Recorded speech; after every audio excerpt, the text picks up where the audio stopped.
You wrote a book about your experience filming Full Metal Jacket, That's Stanley Kubrick. I think actually it was filmed in London, wasn't it? It was, yeah, down in the Docklands. There you go, Vietnam and London. Yeah. But you've now released an interactive app.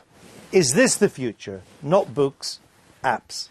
No, I don't think that you can replace books. I mean, the people want to have that experience with the paper and you know, to fall asleep reading a book on the beach and stuff. You take an app, fall asleep, hit it in your face, and break your nose. And sometimes you can't read it in the sun. Yeah, and what if there's a solar flare, you know, and all the electronics break? We want to have that, you know, we want to have the books and be able to go to a library. It's something very romantic about a book. But by putting your book on the app, you can do lots of things. It's a lot more interactive, isn't it? It That's absorbs right. the reader a lot more. Yeah, I was approached by a real genius from Apple, not the genius at the Genius Bar, but he loved my book, and he said, what if we took your book and made it into an app? And I said, what do you mean? He said, well, we'll have you record it, and we'll create an original score and sound effects, and we'll take everything that all the photographs that you took while you were making the film, and notes that Stanley wrote to you, Polaroids that he gave you, and we'll put it into the book, we'll do high-res scans, and make it this kind of deeply immersive experience for people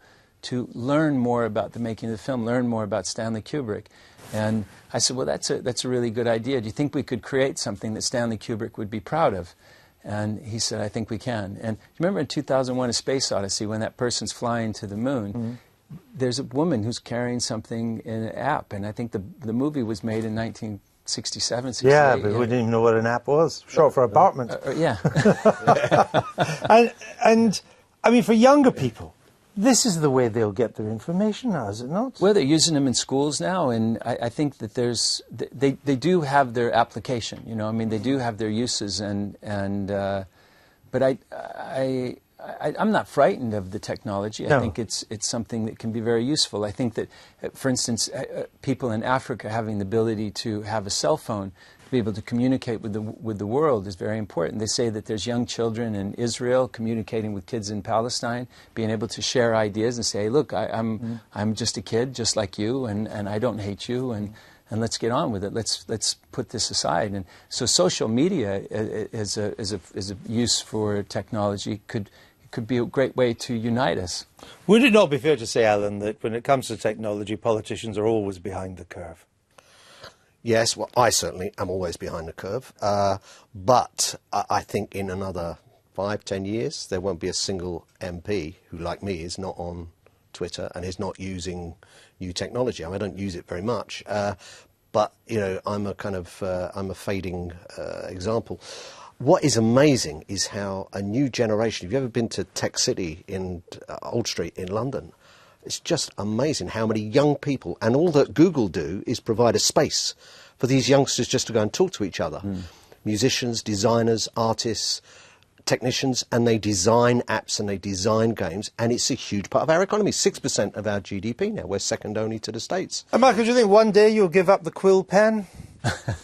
Well, I was very interested in what Matthew said about books surviving, because it struck me that that would be a bit like, you know, in the 19th century saying the horse and cart will definitely survive, you know, the motor car will never replace the horse and cart. I can't quite see why the book will survive. I'm not sure that I agree. Because they look nice?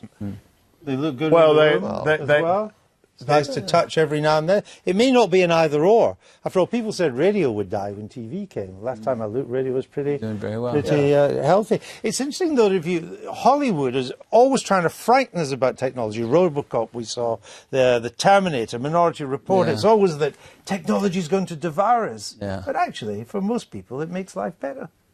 Well, hopefully, it's supposed to make life better, you know, to give us more time, but I mean, the technology hasn't done that. We spend more time on our cell phones, and you just walk through the streets of London, you see everybody with their faces down in their apps. And they say that they're quite atomized now. That's a danger. I'm looking forward to those posters in Minority Report that recognise you as you go down the street and tell you about the products that you like to buy. I'm really looking forward to that. Well, that's not far away.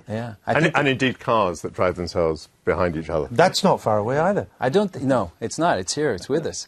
I did a commercial for Ford last night talking about the car that parks itself.